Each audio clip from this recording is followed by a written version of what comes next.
we go more deeply into the natural patterning and fractal of things, such that in service of you or you in service of me, you can see me in the stuck little ravine, and you can pop it out and you can see how that ravine is connected to all of the other of the bigger river and the river that river is connected to. And now it's popped from like, oh, this argument with your spouse at this time, or this developmental challenge, to the broader progression of your developmental challenges, to the resolution that's occurring across multiple generations that you're an expression of, to the collective, and then popping back down. And now suddenly the infinitesimal has become imbued with the meaning necessary for you to treat it in that sacred, attentive, courageous way.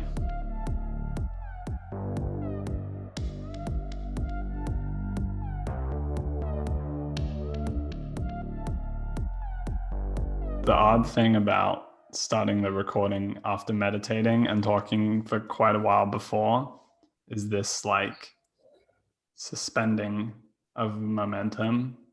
It's like we talk for a while, we catch up on where we are to some degree. So some of the pieces are laid out. Some of the background flavor of how we've been living and what's been going on since we last spoke is now sort of, mixing together in the pot, like two gaseous clouds sort of mixing together. But then we just stop and totally pause it, and then we come back, and I'm feeling so relaxed after the meditation that I no longer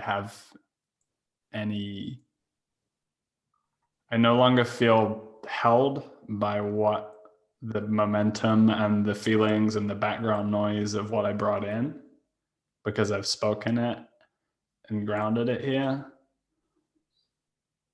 But then with the meditation, I like no longer know where are we going to go now, or where should we go, or where ought we to go, and what ought to be the how, or the spirit of how we conduct this Good Friday fractal dialogue. That's a good question. I want to take that question seriously. Because we've sort of laid out, like as you were describing that, I was almost seeing sort of the different themes that we laid out beforehand about that have to do with things that are going on in our respective personal lives. And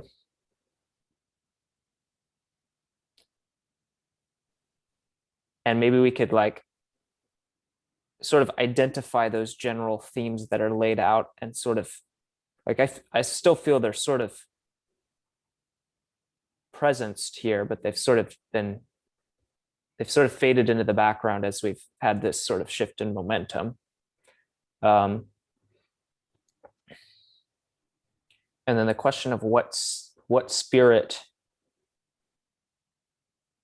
how to go about gathering those and cohering those, and in what spirit, what manner do we do that?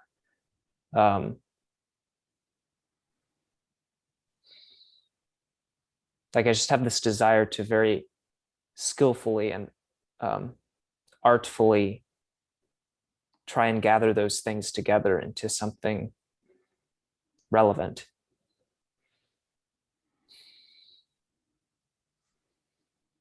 That's a good place for us to start. I'm feeling like throwing in another piece. Okay. Might be somewhere to begin. So I guess the two sort of strands running through recent experiences has been a combination of like aspects of leadership and boundaries, and like emerging into some new state of the masculine or the mature in my life that I haven't been in before, which necessitates coming into some sort of challenges that I was not quite fully ready for, and then holding my ground through those challenges, and then coming through it and being like, okay, little bit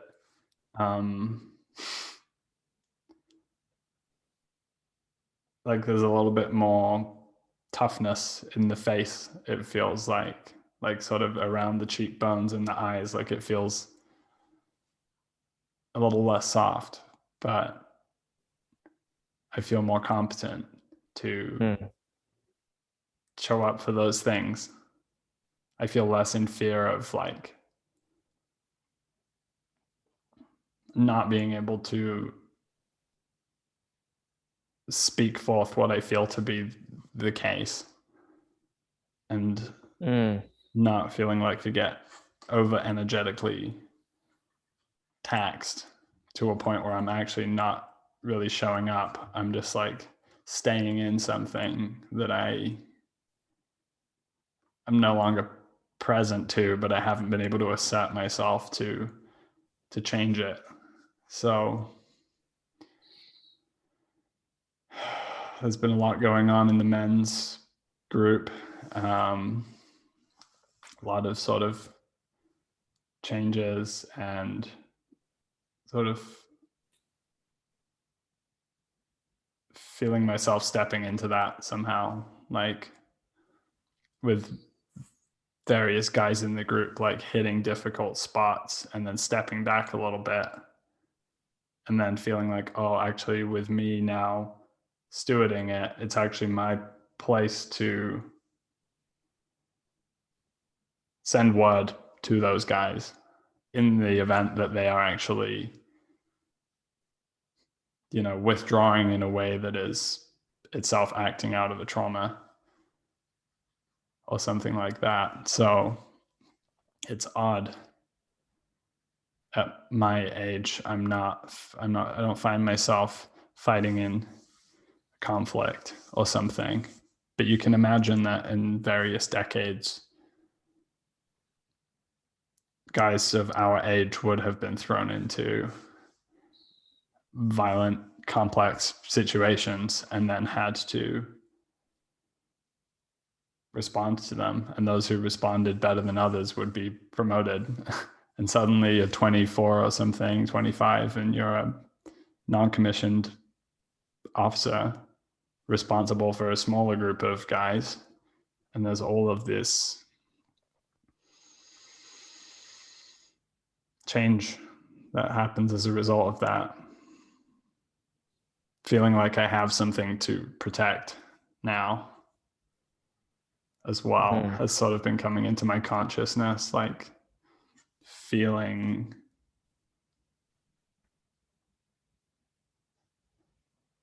that awareness of threat, which is no longer just about your own, but it's like your partner, or your family. It's like you have the extended sense of threat. Now, like, feel myself being calm, but in certain situations, feeling very actively aware of those threats in the environment, like more engaged.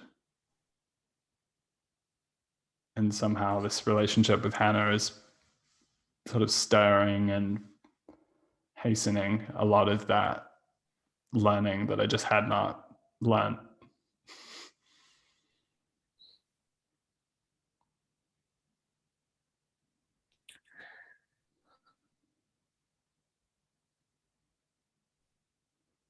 Yeah, I'm thinking about the move from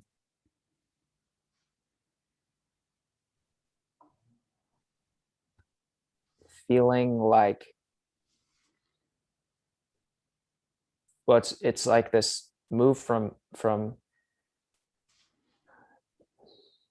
trauma and feeling as if connection is a dangerous thing and a threat to you. And so the response to that being sort of this isolation and withdrawal and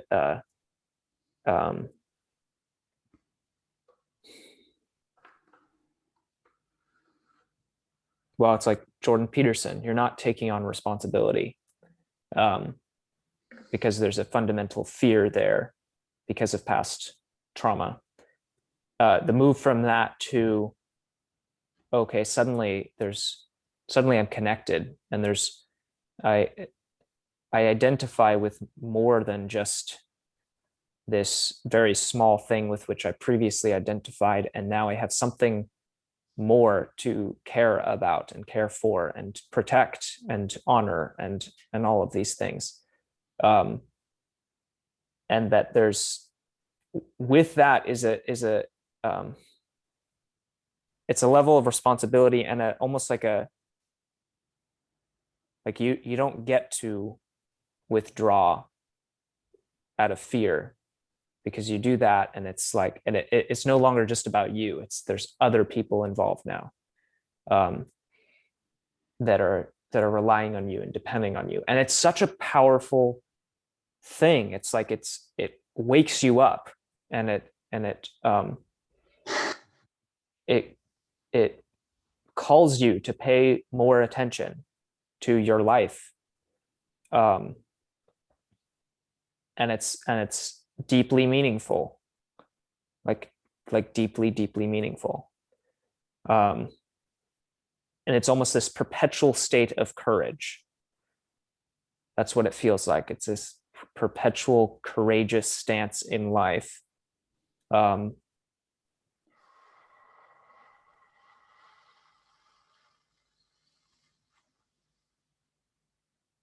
Yeah, I've seen it, like we were talking about war movies and this sort of way in which we draw inspiration from characters in fictional stories, and not just inspiration, but it's like this, our relationship to the character actually transforms us. And I just, like, there's examples of war movies or things like that where it's like someone's fighting some soldier or warrior, and it's like they're losing. You can see they're losing, and if they don't run, they're gonna die. But they don't run, like they keep fighting. And particularly if they're in a place of leadership within the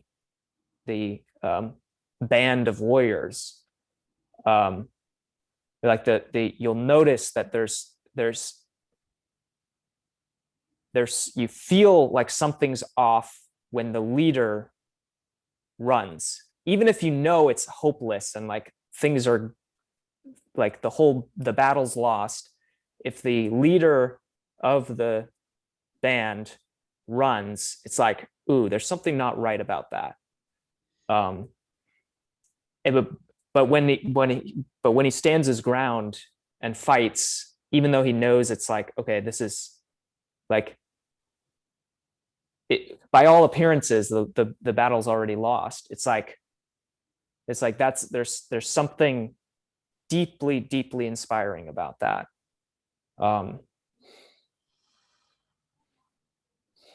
Yeah.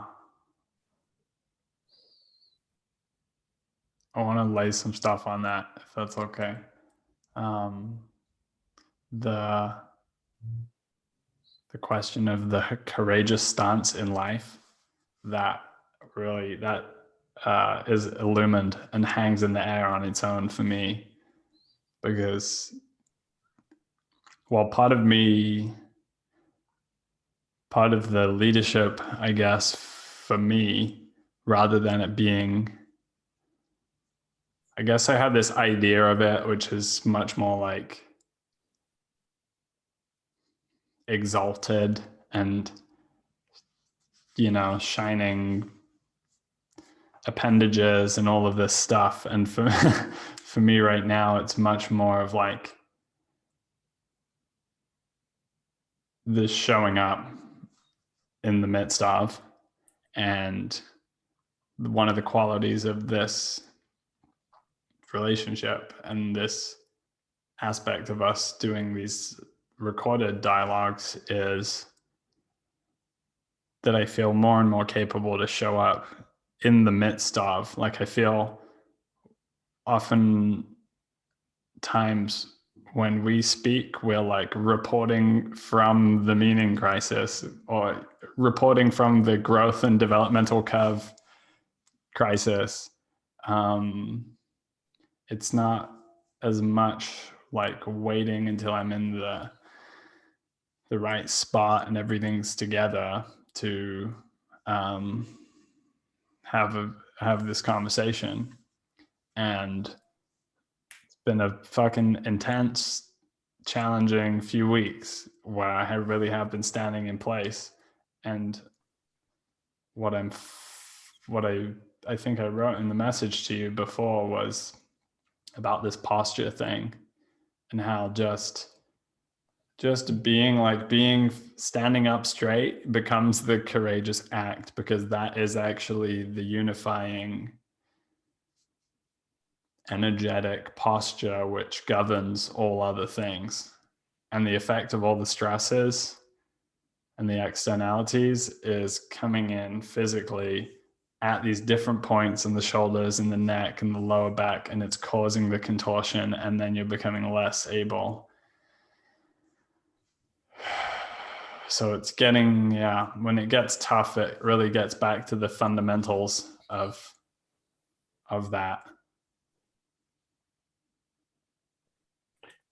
And it's very enlivening for some reason when you're talking about this perenniality of the leader on the battlefield. Like, I was seeing it through different time periods, like, small war bands with clubs and swords, or like a big medieval battle with cavalry and trumpets, or World War II Battle of Guadalcanal movie that I was watching last night. It's perennial, and yet there does seem to be not much conversation amongst boys and men about this. And what I'm finding in getting to know in this journey of knowing thyself, like seeing all these things in my past, this very strong fascination with war and the Second World War and the First World War and many different wars with both me and my brother.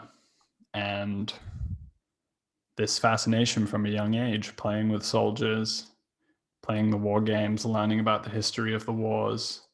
And it's this I'm realizing complex mixture of like the attraction. I guess for me at that time, it really was like the action and the weapons and the technicalities and the strategy and the tactics and the great feats and all of this. So the surprises. And then there's this whole other branch, the journey of delving into trauma and delving into this somatically held history of me, the way that I am rooted down into the landscape and the soil of trauma and history, realizing that my dad's dad was in the Second World War fighting the Japanese.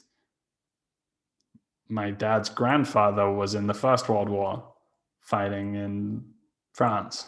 And then my grandfather was raised by his grandfather, who fought in the First World War. And so suddenly it becomes apparent that this is like a thing that's been present through your entire background. And it was in the background and not named, and yet you were still drawn to it somehow. And now in this relationship with Hannah, she has somehow been very not connected to war at all in her culture and her family. And so in her reflection, I'm seeing just how much of a relationship I have to it and how much knowledge is stored about these wars. And so like revisiting that, I guess, and like seeing just what like new complexity can arise if I play with the attraction and I revisit the masculine and sort of reappropriating that and seeing how we can be.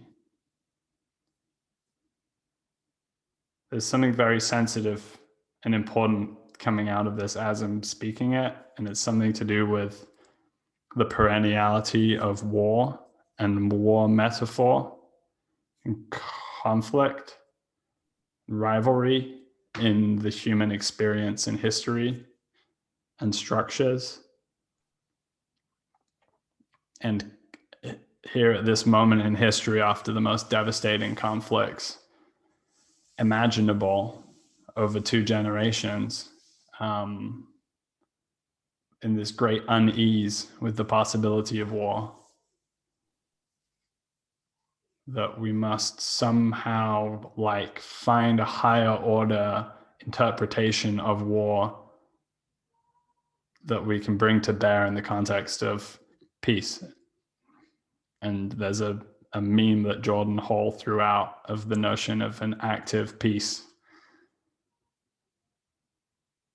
which he was talking about in reference to his conversation with Brandon Hayes, and like reach, like crossing the mimetic divides and going in there with all your boundaries and all of your agape and like going up against the edge of the world.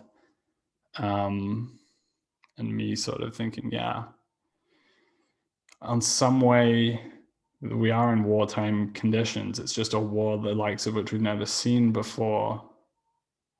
And the thing that allows you to be effective, the thing that is of service to this war is how much can you speak truth and how much can you maintain the quality and grow the quality of your connections with others and continually like remulch and reappraise your whole structure and salience landscape and drop it out of the known into the unknown and then reconstitute your goals and doing all of this stuff in order that we might be better responsive to the unknown that we are in.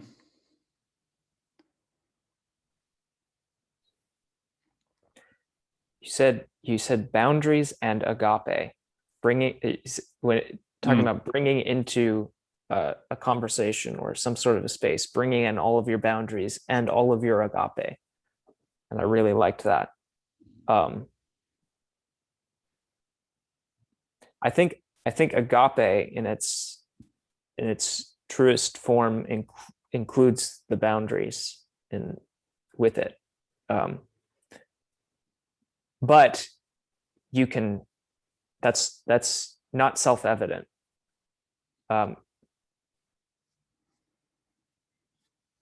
Also, everything you just said was beautiful.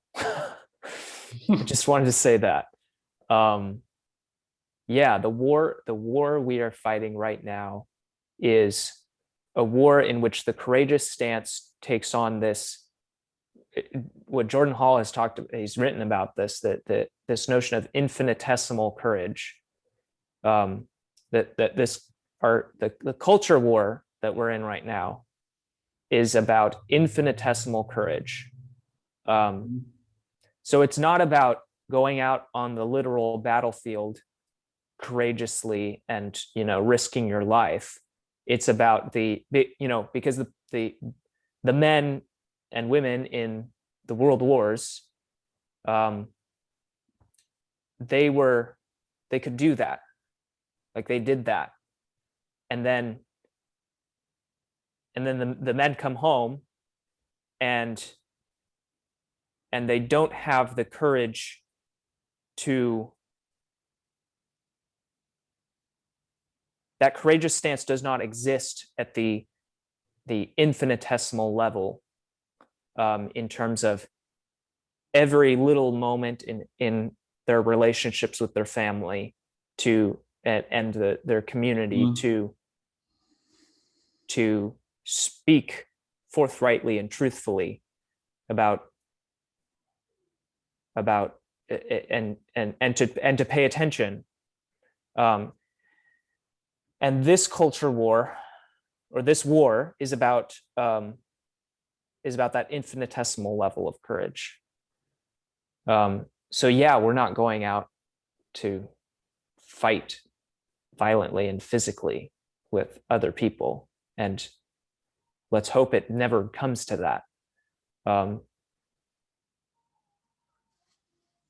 And the way we make sure it doesn't come to that is the infinitesimal level of courage.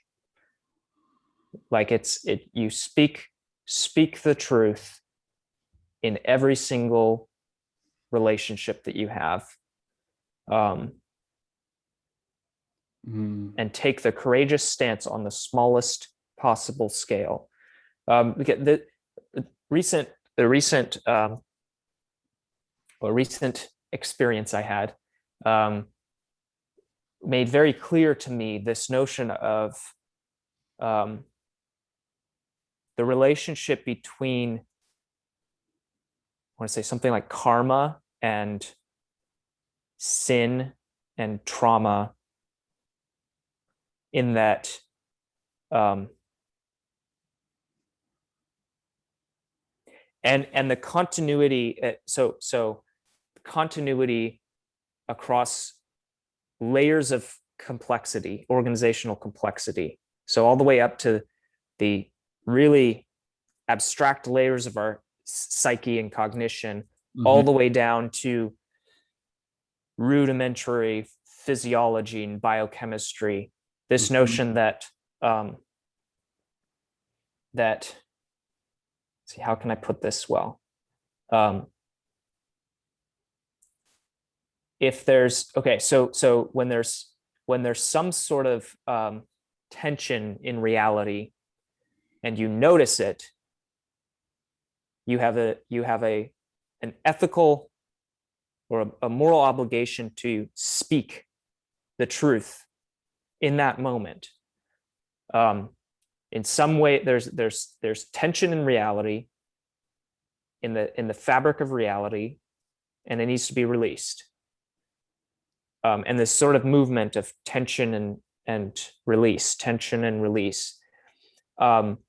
If you don't speak about the tension and release it in that moment, then and you suddenly you try to ignore it, or you try to just like hold it, it builds and it builds and it builds, and it starts interacting with, it starts affecting all of the other relationships in your life until it gets to this huge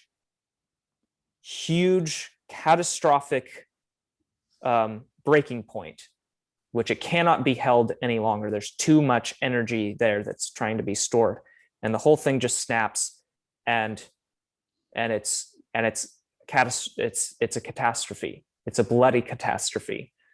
And so this notion that the level of infinitesimal courage comes at the lowest level, and as soon as you see something's out of alignment here, you point it out and you speak about it. And there's something, and the mere act of attending to it is the resolution of that, of the misalignment, in some sense. But if you wait and you let it build, then it gets beyond your capacity to attend to and resolve.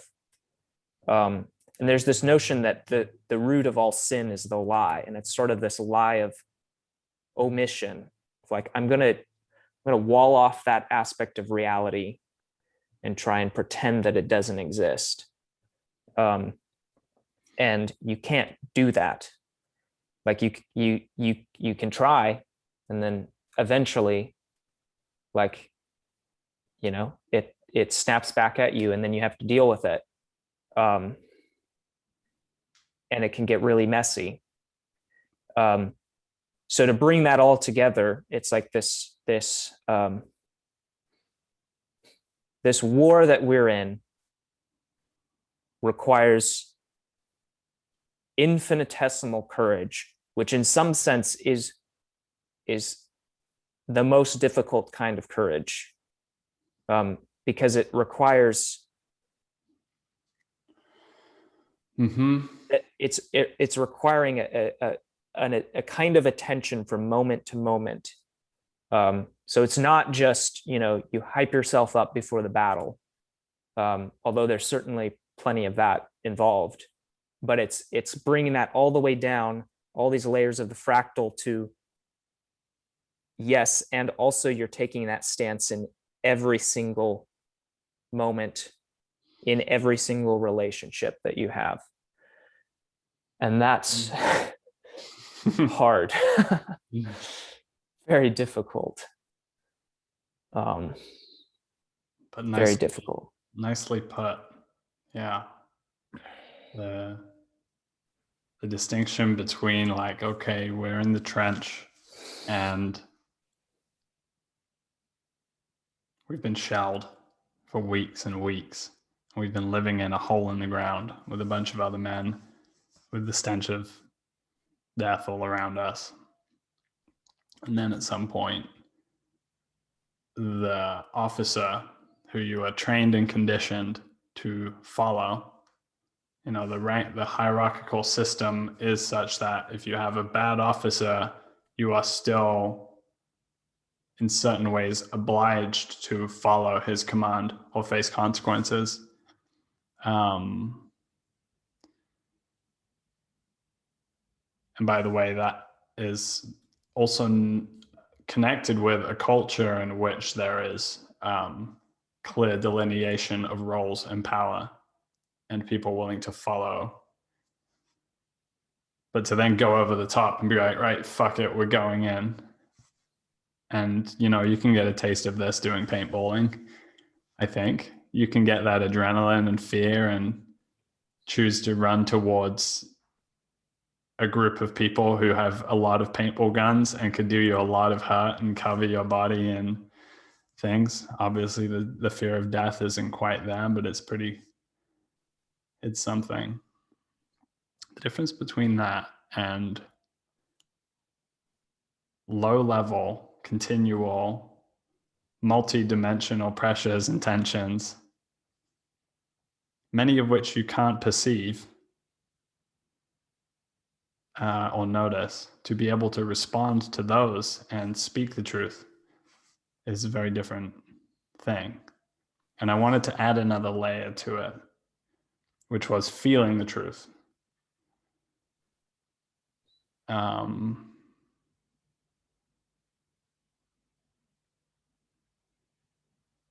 Very often what I find is when I did not, when an opportunity occurred to speak the truth that I missed, or I felt that I had violated my own boundary by not speaking to what was going on, part of it was my state was not clear enough to allow me to feel into what was happening.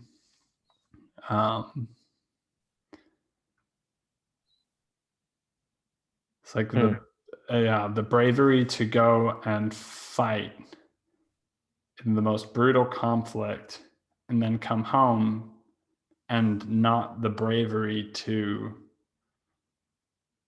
feel one's emotions. The bravery that would afford the emotional health and well-being of the culture and the family and the relationships in peace time. There's another kind of bravery that's required there, and it's not one that can be acted on from a state of bracing and contracting. Here's me with my rifle getting up and getting ready to run, now embraced. If I do that in the context of this other kind of war, that's precisely the thing that prevents me from acting courageously or feeling into the truth in order to speak it. So this other kind of war is much more of the ongoing warfare of the shaman, the holding of the active peace of the spiritual warrior. To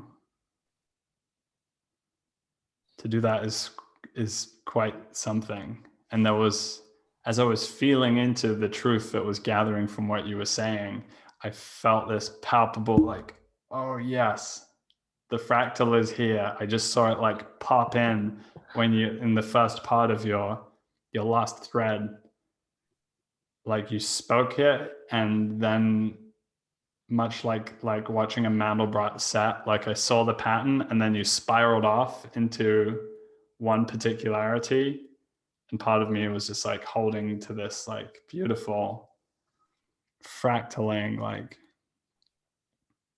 when you spoke about the flowing from the level of the body and the cellular tissue all the way up to the higher levels of cognitive abstraction, and how the trauma and all of that flows through. Yeah, I think that's the case.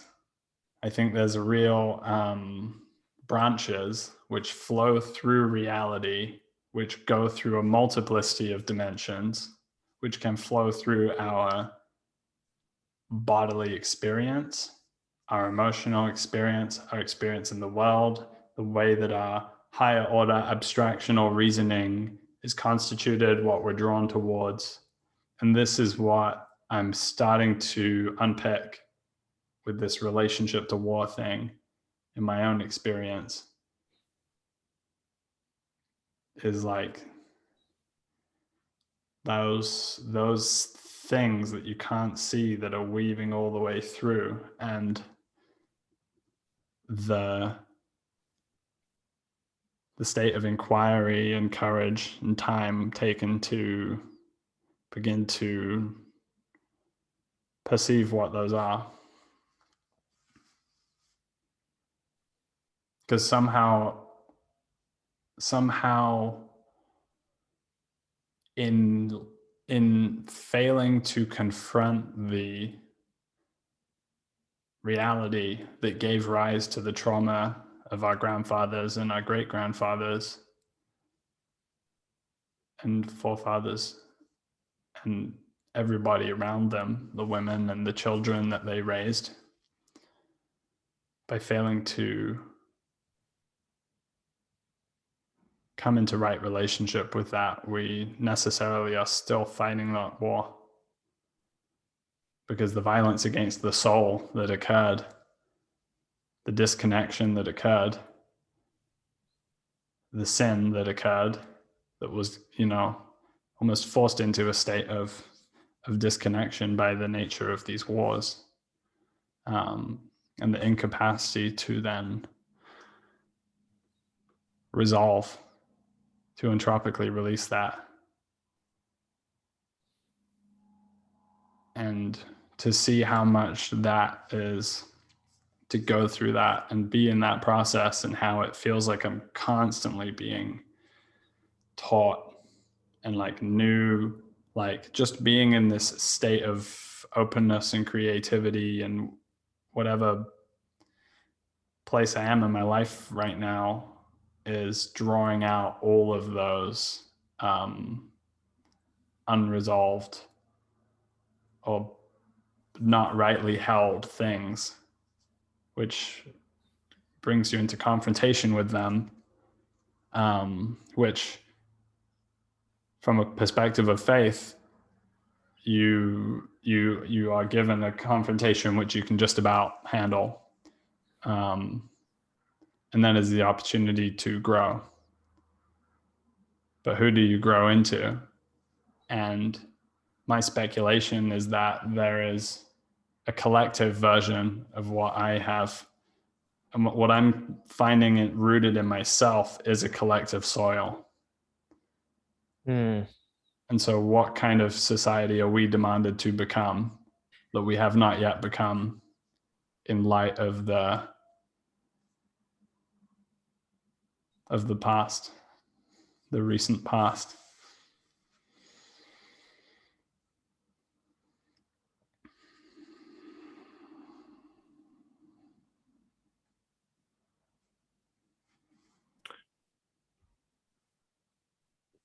The courage ultimately is actually a courage not to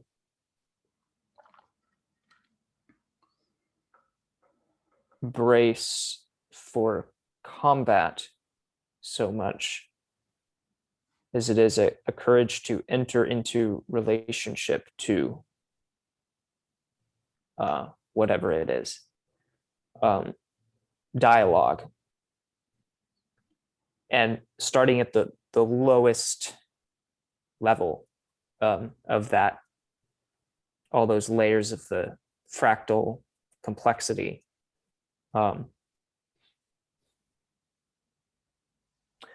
Maybe not starting there, but that's you have to, that has, that has to be addressed. Like even physical integrity. You know, I've got a scrape on my knee from playing basketball.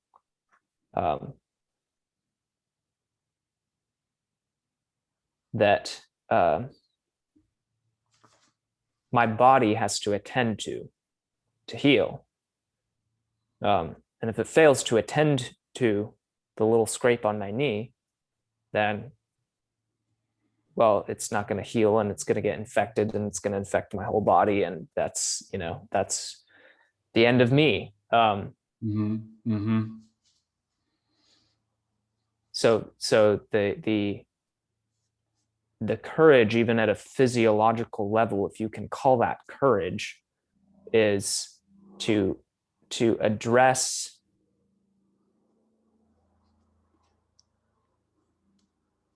address a wound. A wound in the fabric of reality, some discontinuity in the fractal. To pay attention to that and to attend to it, which gets into this notion of logos, which is kind of, this has been lingering here, because I know in our, before we were talking today, we were sort of, you had sent me a few things on the ways in which you were thinking about and creating in relationship to the notion of logos. And a lot of my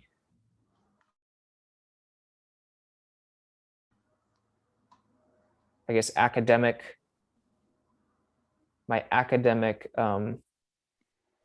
line of inquiry has started, it seems to be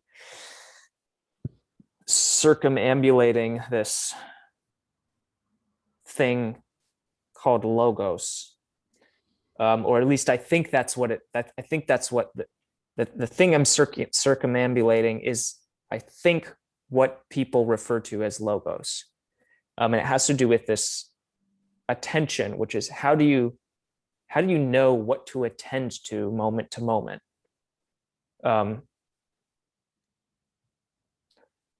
And logos has to do with this this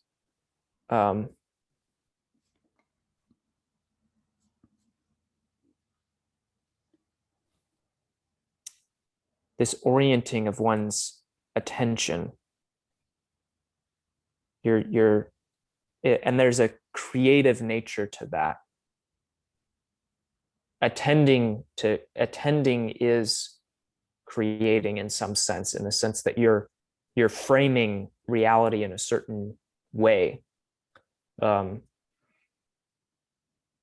and in my artificial intelligence sort of research side of my life, that's a big question for me, is what is that process by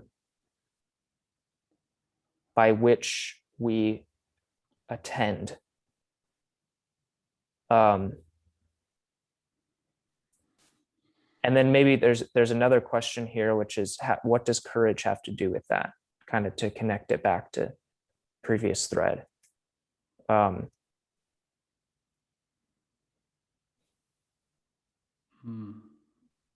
So this is maybe a bit of a I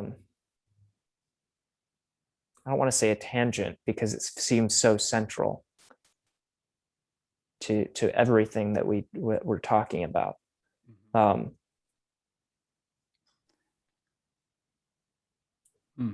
So if that's somewhere if that's something that you're willing to explore,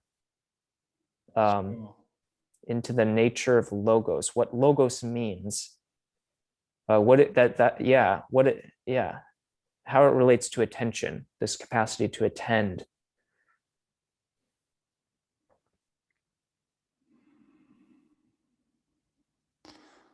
Well, what I will say has become apparent to me in this writing project of writing about dialogos and logos, and writing about my own life in relation to that, and the whole process of growth and change that's been both catalyzed by and oriented around dialogos, which in this context may well function as a word which actually mirrors and reflects back reciprocally on all these other processes that are going on. It's not actually a thing in itself necessarily. There are no tangents. On the grander scale, there are no tangents. And so my orientation increasingly is something is going on. Why might it be happening now? What might be the relevance of this in this moment? What might I have to learn from this? Something that you said before, and I have no idea how I'm going to thread these. And I think that's part of the logos dialogos dynamic, is the thread shoots off over here and we don't really know how it's going to connect back together yet, but holding that lack of resolution will be essential to the possibility of a grander resolution, which is very musical, dynamic tension and resolution. When you talked about the body and the cut on your knee, it occurred to me then, in a way that it hasn't ever before, that the body, metaphorically and literally and otherwise speaking, is engaging in healing and war continuously. And your beingness is a higher order expression of multi-layered mixture of conflict and healing and different tensions held in balance. And so rather than you go to the war, and war is hell, and you have to cut yourself off from what's going on eventually, because you are just being exposed to so much more than you could possibly process. And so it's left to going back when the war is over to heal, not just to heal the body. Of course, if you become injured, you may be taken back from the line and allowed to heal and then sent back. But the healing of the whole, that was something that was left for later, and actually for the most part never happened. those guys just went and started working on Madison Avenue and drinking whiskey and, you know, lived with that part of themselves. That violence of the soul was somehow kept separate in the shadow of the culture and never fully integrated or released.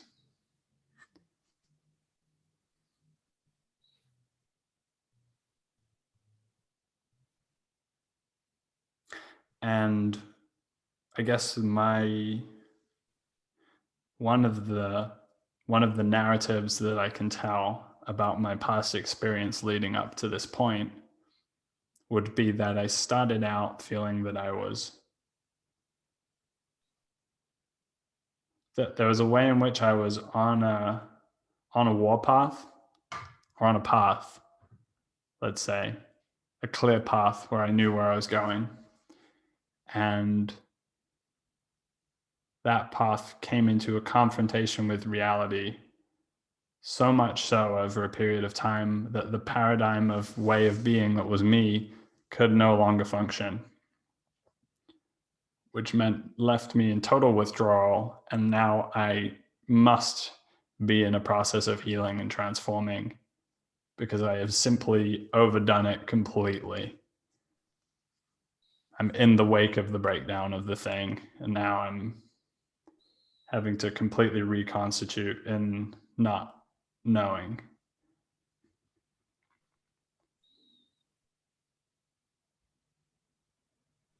Since my life's gathered together quite a bit more coherence and grounding in the past year, past 6 months especially, it has become much more of that dance between war and peace, or war and healing, or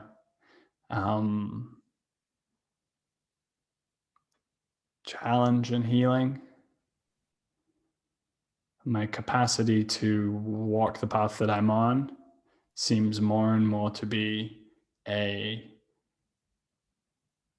stepping in with that upright posture, or holding firm in that upright posture in relationship to each thing that's coming, and to the best of my ability as it grows, to not intentionally ignore things which are important that I don't want to think about. But whilst in that state, when there's music and dancing going on around me, to drop fully into the music and dancing, and to completely let it go and enter into an exploratory, expressive, free-flowing mode.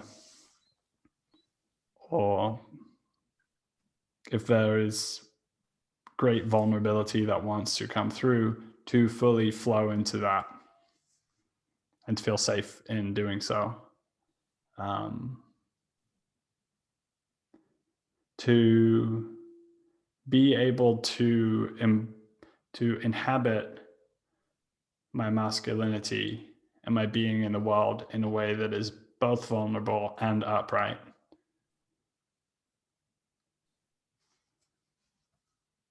That I can be walking down the street and I can feel, chest open, body upright, balls feeling grounded, but experiencing vulnerability and, like working through something, releasing something emotionally, tears in the eyes, but it's not the withdrawal. So the things seem to gather together with more coherence, I guess. And there's something of the warrior, particularly strangely of the Japanese samurai flavor that shines out in this. Something about like the elegance, the warrior who is both contemplative and in the elegance, coming in together. And there's so many more pieces of this, but I want to hear how that's resonating, or what strings are being plucked, if any. Well, one thing is that the courageous stance is inherently vulnerable. Like, you can't take a courageous stance without exposing yourself to the risk of being hurt. Like, that's what courage actually means. So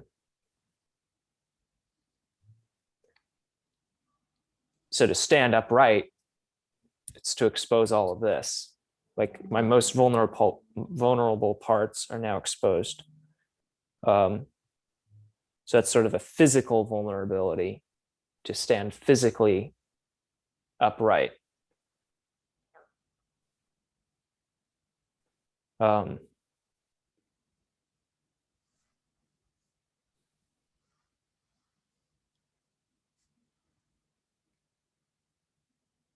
Yeah, it's true of all types of courage. For all types of courage, it's inherently a vulnerable stance to take.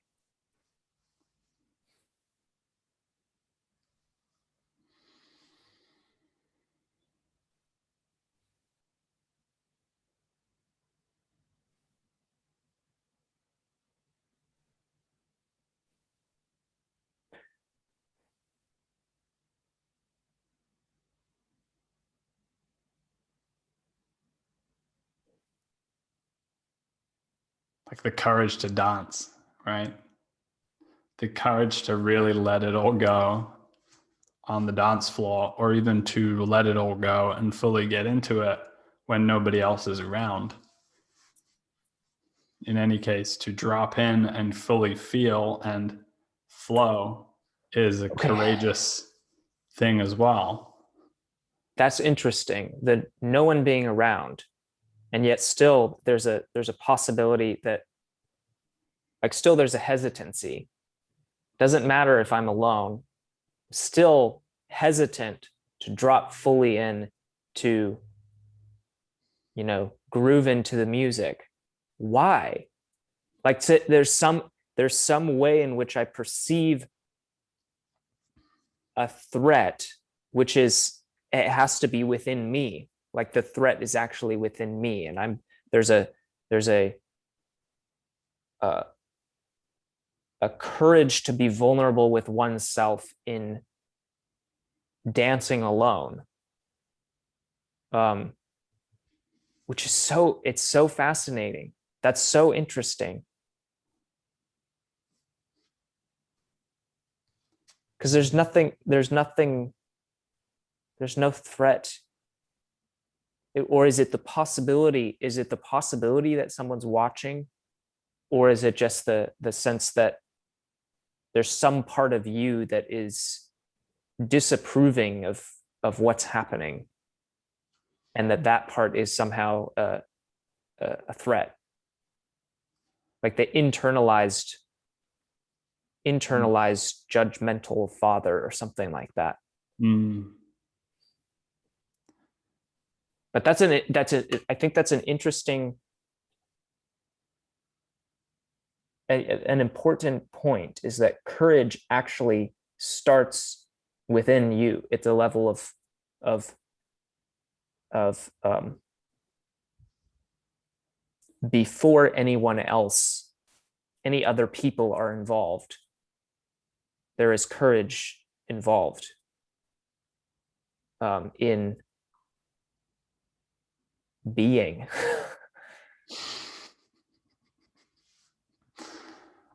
Yeah, I feel like that there's a response to what you've said, but it's like I'm waiting for it to come down into the speakable, but it's like I'm feeling like looking up, and like I'm looking at the horizon or the distance for some reason. Because this is a recent thing for me as well. This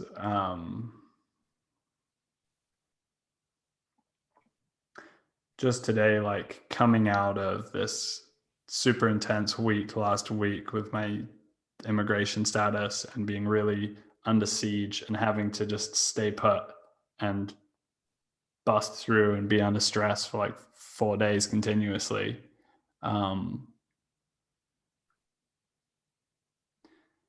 In trying to come from that state back into my creativity, there's been something that like some voice that's like, well, you wouldn't make anything any good anyway. Like with regards to this film project that we're working on, like I've been through so many waves of, oh, this can be so much. There's so much possibility here. Like it's all here. If we really apply ourselves, we can create something beyond what we believe that is possible for us to create by virtue of participating in that flow and that interweaving of the creating of the art and the art enlivening you somehow. But today I was just like, I couldn't see that the film was going to be any good, even though the nature of the facts has not changed. My energetic state is somehow in deficit, and perhaps there's still a backlog of compression that needs to come, and there's a timeline. It's working on a timeline of its own in which I go through this challenge, and then just at the moment when I'm completely like just slogging it through, like, oh, like I can't quite catch a break, suddenly the juice gets flowing again. And today that meant like going outside and doing a photo shoot for Hannah and like taking all these photos, and me not feeling that great and her sort of self-directing the photo shoot and me being cameraman. But then actually we produced some really good photos. So it comes back around. It seems to come back around just when you need it to. And in the run up to having this conversation, I was listening to the Rebel Wisdom Clubhouse about like, can art transcend identity politics? And I almost wanted, like, I didn't end up getting on stage or participating, but I almost wanted to challenge the question, like, maybe the question should be, can art transcend identity at all? And what is that process of creating and self-overcoming? And so much of that is to do with the experience that I've been in today of doubt, and then from the place of doubt still showing up for the thing. And that seems to be the requisite of those heavenly little signs coming down and imbibing you with good nutrients just at the right moment that sustain you.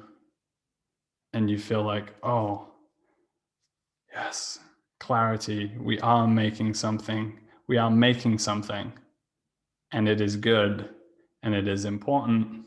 And it is very connected with the entire collective circumstance that we find ourselves in.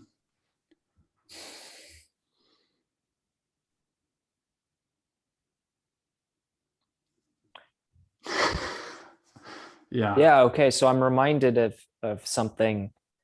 This actually goes back to the Jordan Peterson conversation with Jonathan Pajot. They were talking, or I think it was, it was in the context of Jordan Peterson asking this question of like, if Christ redeemed the world, why is it still the way it is? So that was sort of the general idea. and Jonathan Pajot said something like, well, we get distracted. Like we don't attend to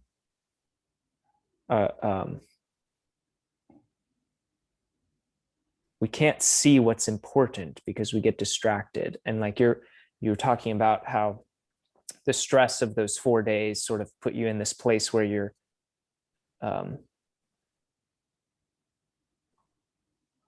you are in a mode in which the way that you're attending is not presencing the importance and value of the creative projects that you're trying to attempting to bring into being. And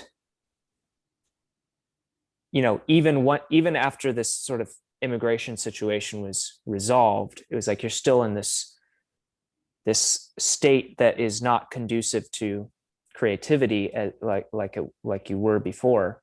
And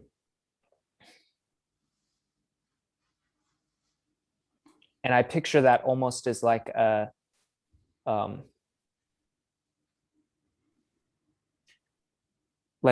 so reality as this fractal, and the way in which we attend to it is sort of in this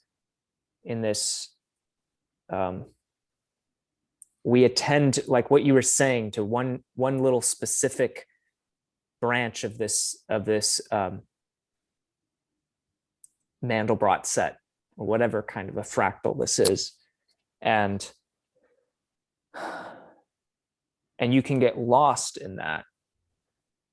And then where you were before was I don't know, maybe you were more zoomed out and you were sort of seeing all of the connections and how, oh, this sort of pattern is the same pattern over here. It's just at a different scale. And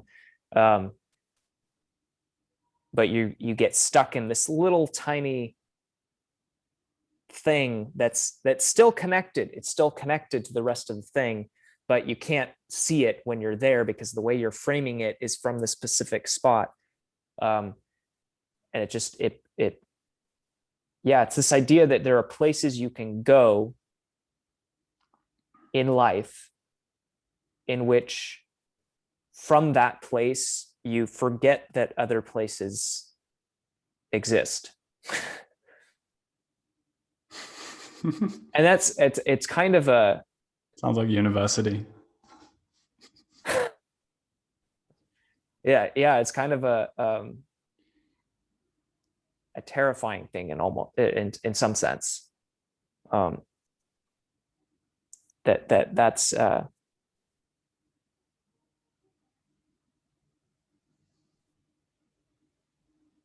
yeah, it can be terrifying to think that you could get stuck somewhere in which it looks like this is the only way of being, and you forget about all of you forget what you're connected to. Well, maybe that goes back to trauma. Like the traumatized state is a state of having forgotten what you're connected to, where you come from, and all of that.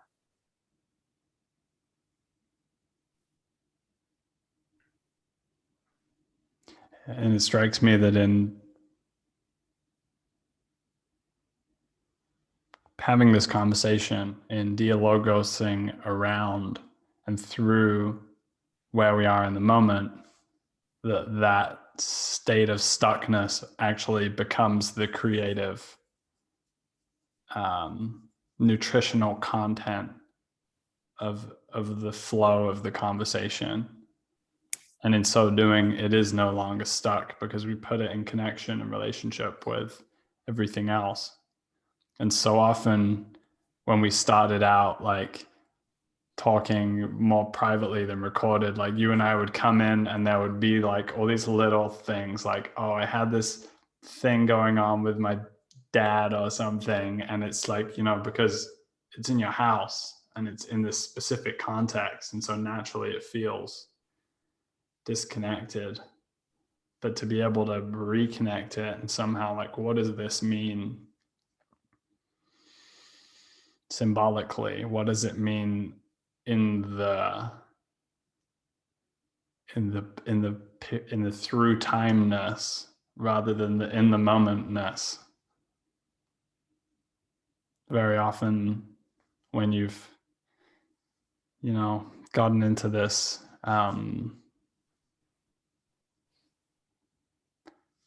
I think perhaps this meta practitioner mode of being, or multi-moding of being,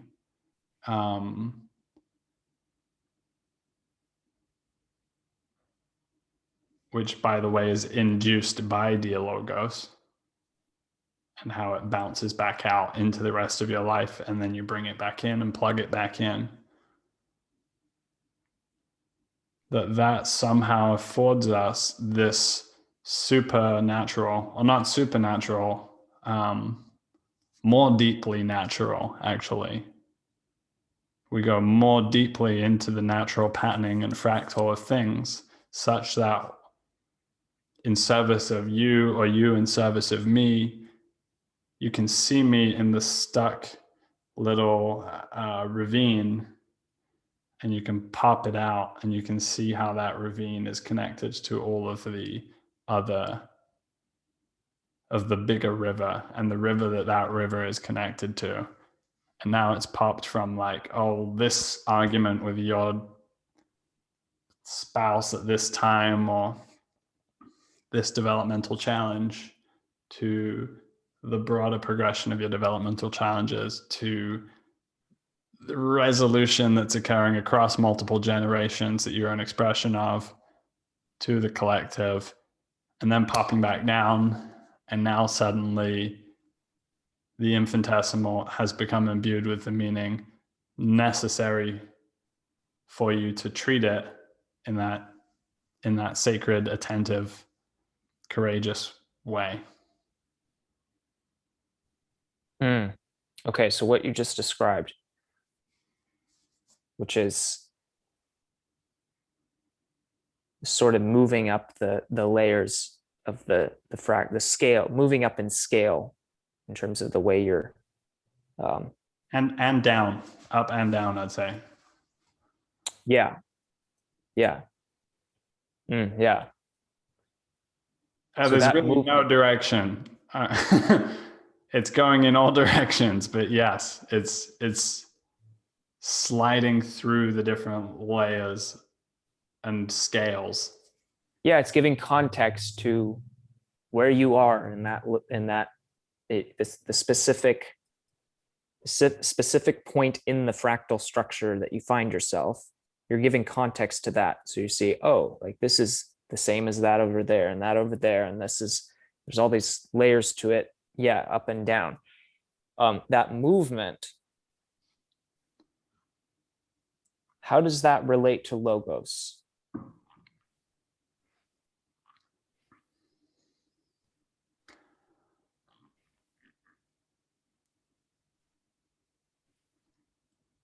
For me, that participation in that patterning is the nearest and dearest expression of logos that I have found or understood or felt. Most expressed through the metaphor of branching patterns. So when you ask that question, it's the relationship is, that's what I feel it is. But you asked me about the movement from perhaps the movement from the particular into the recognition of that fractality, and back again. But it goes both ways, but it's this sort of, it's sort of this figuring out how to attend properly, like where am I sort of thing. That feels a lot like wisdom. That right coupling of the popping in and popping out, popping in, popping out, and then holding somehow in the balance between the two.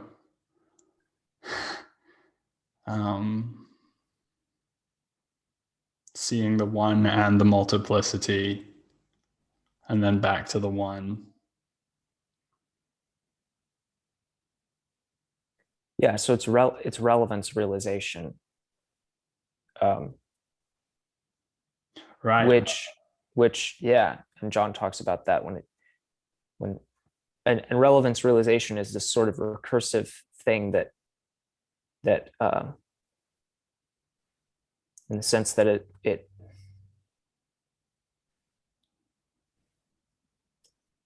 actually is it's self-referential. It is actually has to frame itself and reframe itself, and that wisdom is sort of is I'm not sure exactly how he puts it, but it's definitely related to that process. I think he has intelligence somewhere, and then wisdom is sort of another, or it's intelligence, rationality, and wisdom is on top of that in terms of the number of layers to which relevance realization is actually recursively applying itself to itself. And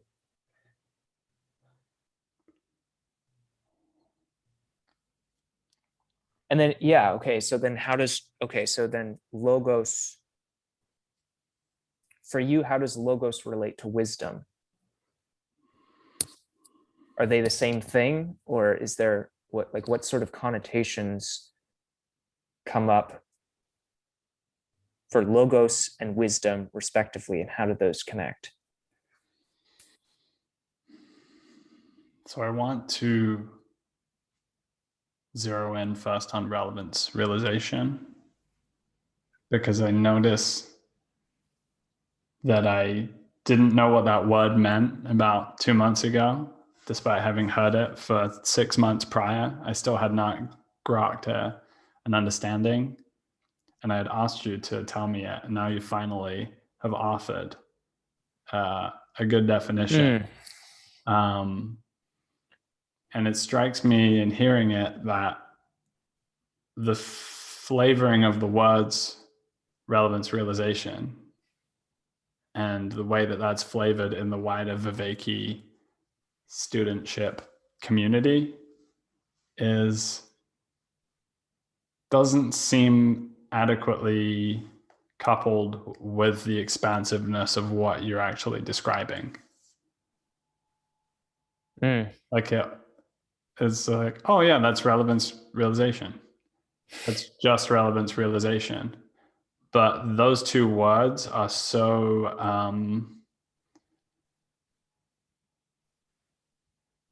it's getting down to a very deep and foundational liminal quality of the nature of being, of humanness somehow, to be like moving through the world.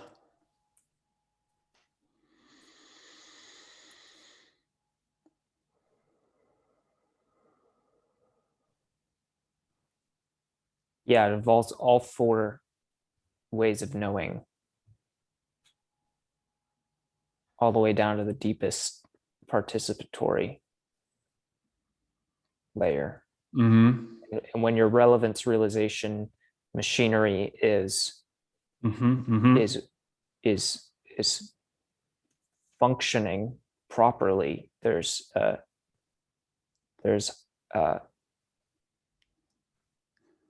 it's almost like those four different ways of knowing are in alignment and harmoniously feeding into each other and self-correcting one another. But that goes very deep, those four ways of knowing.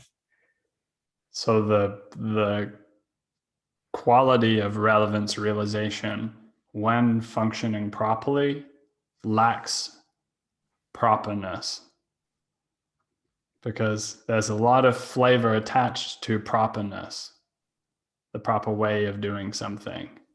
And relevance realization does not necessarily presuppose the proper way, period. Not just of doing, the way is not presupposed, because you are participating with something which is beyond yourself, and you are dancing between being an agent and being guided, being an agent and being guided. There's a lot of playing with the Christian flavors in this one, because it's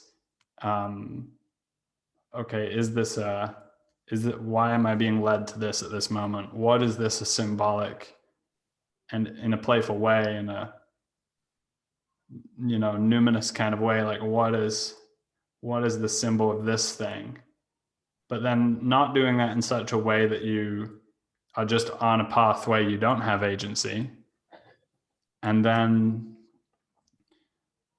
realizing somehow in the midst of that the properness of hitting the notes of the four ways of knowing best achieved is much more of an in-between of all of them. Like we have the four ways of knowing, and then we have the way knowingnessness of actual experience, in which those four delineations don't actually exist, and all is flowing in that fractal up and down quality. And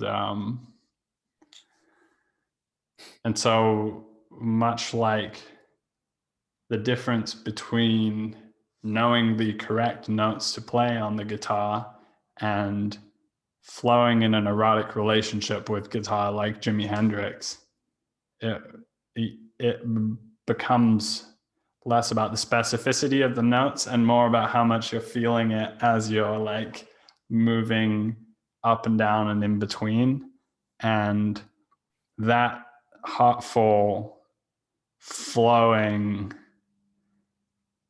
co-participation, erotic coupling musicality is something which affords you capacities which go beyond what you otherwise would be capable of doing. And this supernormative capacity is the evidencing of the wisdom of participating in that larger fractal that you can't fully know within the four ways of knowing. And in the participation with it, you become more the channel of it, and that can sort of flow through, and with each flowing through of it over time, I think becoming more coupled, more receptive, but never quite fully arriving.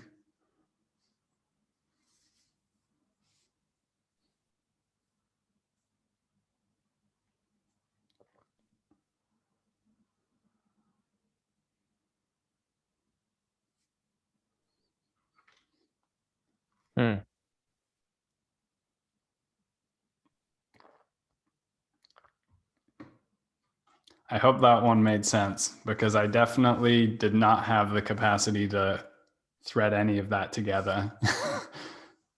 I really was doing what I was talking about there, because I have no idea what I'm doing. And this is proving very true, by the way, in my guitar journey. Yeah, but you're doing exactly what you were talking about, which is that there's no proper way of there's no algorithm for how to traverse the fractal. It's part of the this is yeah, okay, so yeah. And it seems like you're yeah, to me, it seemed like you were doing exactly what you said is what you were talking about, which is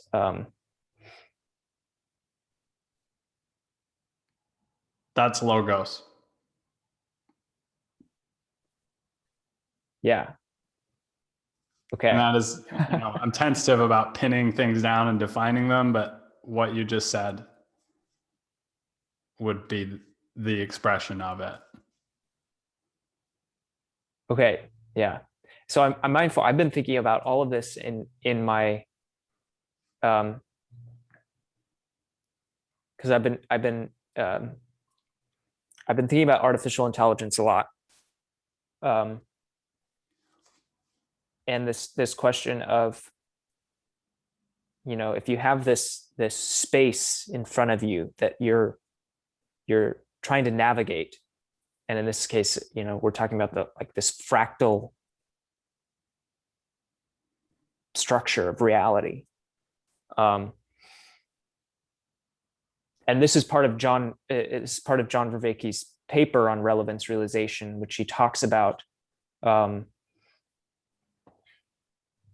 He addresses some of the issues in artificial intelligence that there's no general problem solver. Like there's no general algorithm for how do I traverse this search space in front of me. How do I prune this? How do I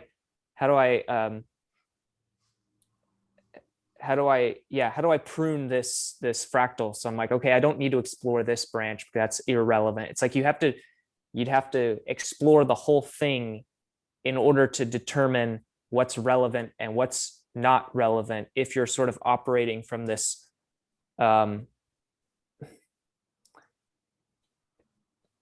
it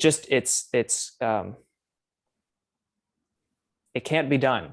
It's combinatorially explosive. And the question is, how do we do it? Because we do it. And it's something like the fractal itself is giving us the algorithm in the specific context in which we find ourselves, but there's no, it's not like there's a hierarchy there's something at the top that's directing us in general. It's like there's because we're recreating the thing as we're moving along. Like we're in this co-creative relationship with the path that we're traversing. And it's like, the question is, how do we do it? And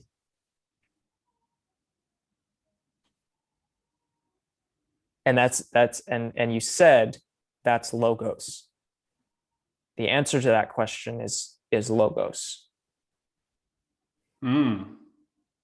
Which gives it much more of a verbing than a nouning. Yeah. If you take logos to be a verb. Like it's a process more than it is a thing. It's a process that you participate in.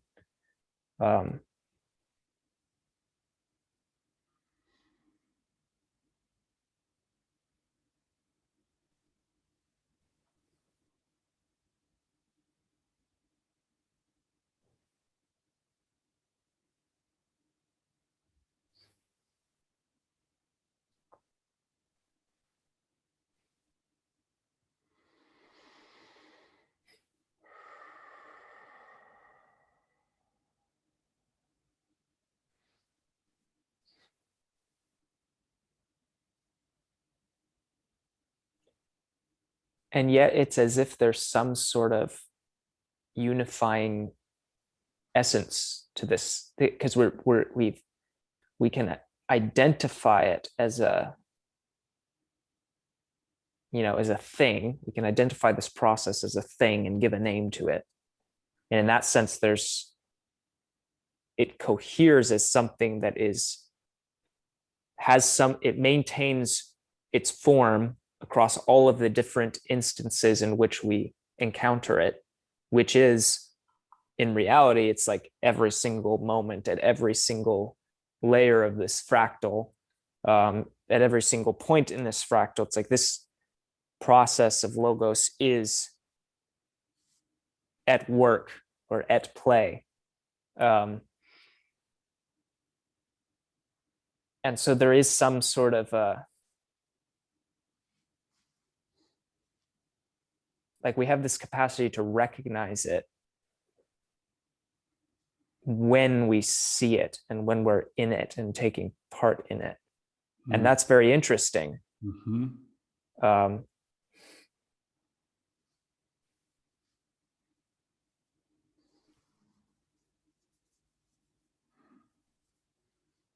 That's very interesting.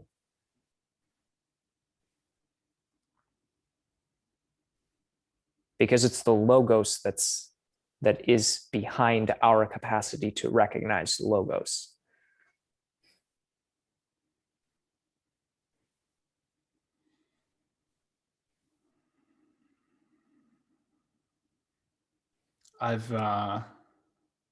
So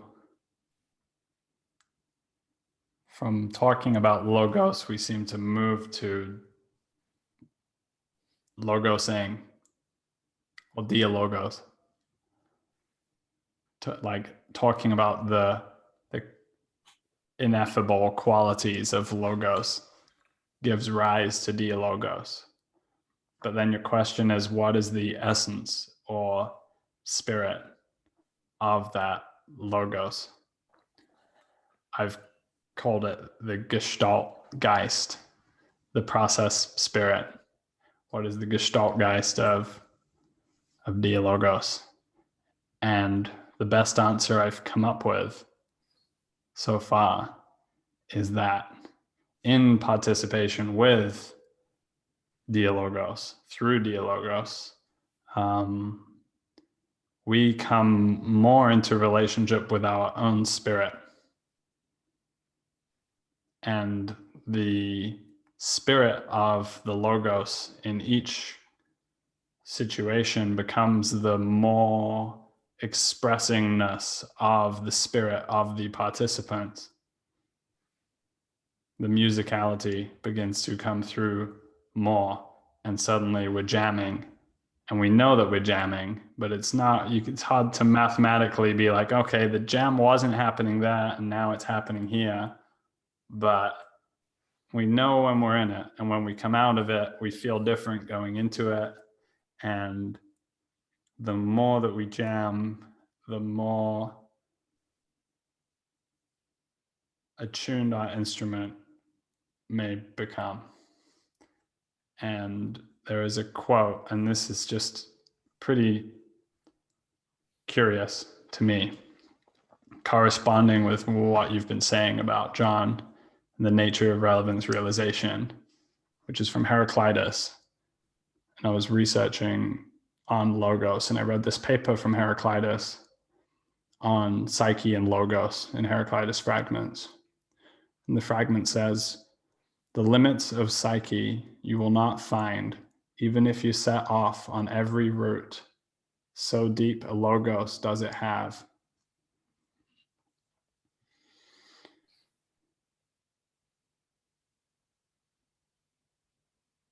And I know that the Greek translation of this, the paper goes into how the language and metaphor used for the road that you go down and the depth was drawing on the specificities of the context of Homeric tradition.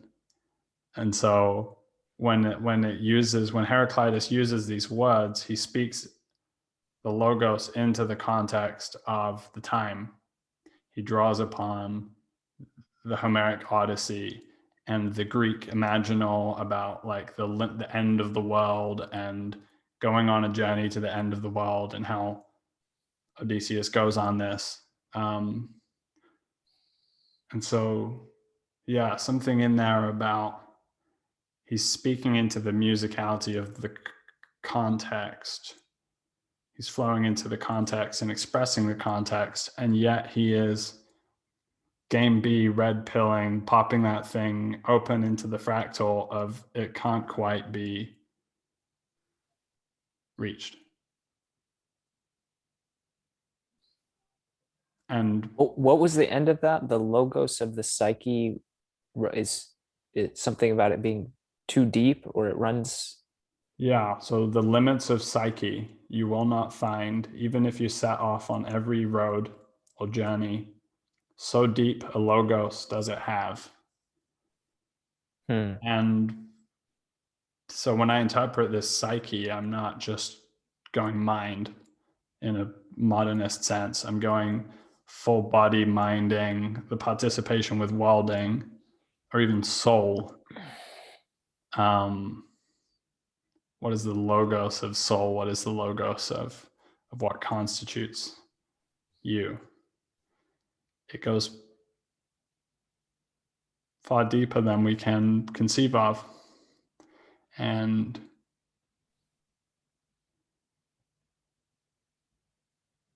when we are on psychedelics with somebody and we go really deep, we can begin to see the depth of complexity that makes up a person and how far down that goes beyond what we could possibly conceive.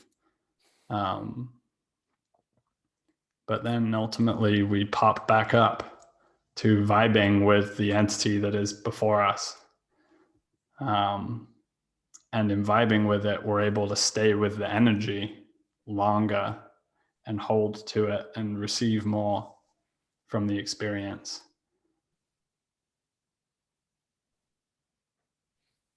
And actually, I hope to conclude the recording so that I can bring Hannah in here and she can tell you a little more about that last thread. But this has been a pretty remarkable getting right to the thing. The thing. We always do. Yeah. Such a logos that we should have.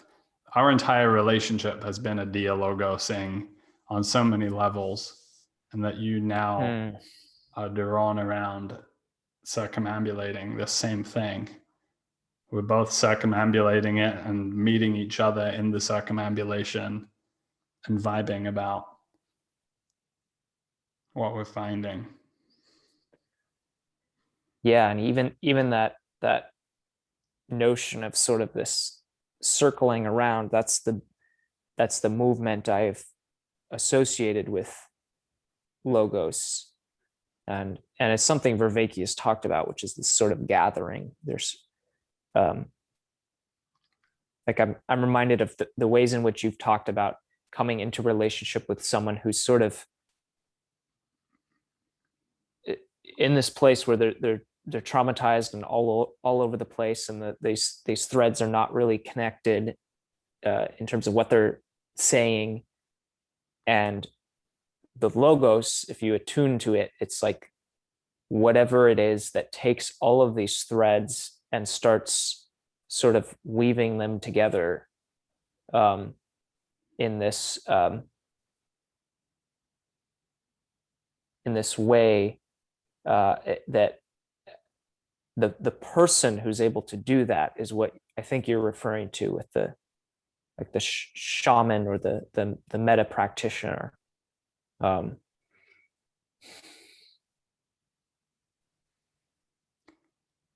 It's very cool.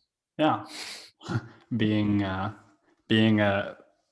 rightly tuned acoustic space for that to occur, I guess. Yeah.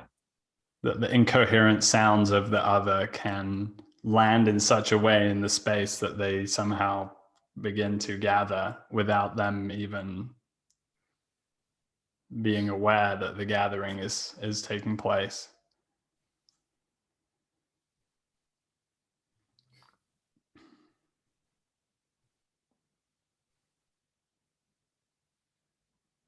Yeah, well, this has been awesome.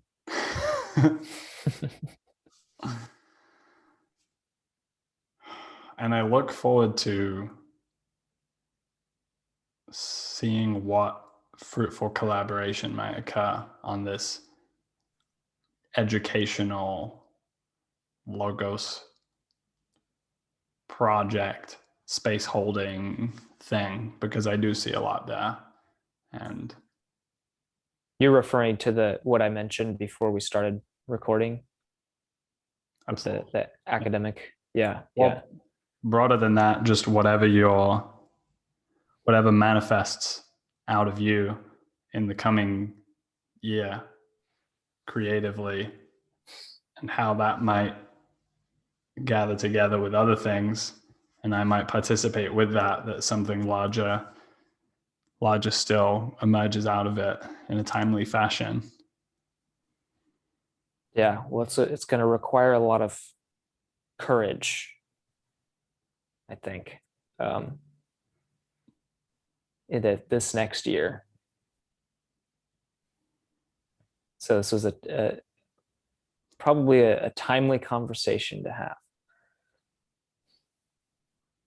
As always, Joseph, thanks for joining.